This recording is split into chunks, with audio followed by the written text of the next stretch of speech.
Hi, this is Dr. Cameron Kyle Seidel. I want to quickly describe to the general public what ARDS is because I'm getting a lot of questions on that. All right, so ARDS is acute respiratory distress syndrome, ARDS. And it's a conglomeration of findings. It doesn't actually tell you what's going on inside the lung. It's findings that the doctors see about what's going on with the lung. The first thing you'll hear is what's called a low PF ratio. And PF ratio is essentially PaO2, which is a measure of the oxygen in your blood. And F is a measure of the oxygen that you're giving. All right, so let's say I'm giving 100% oxygen and the measurement in my blood is 50. You know, my ratio is basically 50, all right? So that's very low. So there are different measurements, basically 100, 200, 300, okay? That determines your PF ratio, you know, and the lower it is, the worse you have. So you have to have a ratio under this. That's PF ratio. You have to have bilateral infiltrates, which basically, if this is an X-ray, all right, you look and you see what's called infiltrates, which are just white stuff in the lung, all right? And lastly, it has to, there's a couple other, lastly, it has to not be explained by any heart issues. So what ARDS is a conglomeration of findings. We see that you basically have hypoxemia, which you have poor oxygenation. You're not getting enough oxygen through your lungs. You have bilateral infiltrates, so you have all this white stuff in your lung, and it's not explained by heart issues, and that is what ARDS is. However, it doesn't actually tell you, if you were to look in here, what is actually happening, and that's the problem, is that COVID does, you do have poor oxygen, you do have bilateral infiltrates, and it's probably not your heart, but calling this ARDS gets people distracted because it doesn't actually tell you what's going on. And ARDS is usually something that happens after you have some kind of process which causes a condition in your lungs which has been treated and studied for the last 20 years. But COVID, while it might fit all these things,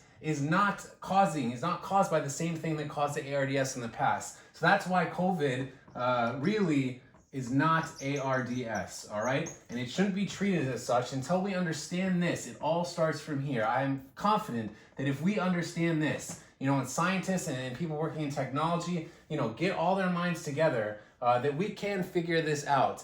Probably won't be me, you know, or many of us who are working directly with patients, and because, you know, we don't work in that sphere, but there are many brilliant people, and I'm sure if they just understand and look that this was a new disease, you know, they could figure out really what was going on, you know, inside the body, and then hopefully figure out how to treat that. So that's ARDS in a nutshell, very quickly. And sorry, I forgot to explain that we are seeing in the hospital, in the ICU, we are seeing ARDS. At some point, their lungs do form and do become like the lungs we've been treating for the last 20 years. You know, the question is that a natural evolution of the disease, or is it due to lung injury from the ventilator? Now, that's not to say that we can't, you know, we can avoid lung injury. We need their oxygen levels to be high enough that people can live. And people's oxygen levels are going so low that at some point we have no other choice, so we have to put them on a ventilator, you know, to try to get their oxygen levels up so they live. So it's not that, you know, the lung injury is something that people are purposely doing, or even that people can avoid, you know, but the fact is there is an answer to this question. You know, is this a natural evolution of the disease? Is the ARDS that we see after they're on a ventilator, not before they're on a ventilator, is that actually due to the natural evolution of the disease, or is it due to lung injury? And that's a very important question because if we're going to find an answer to this,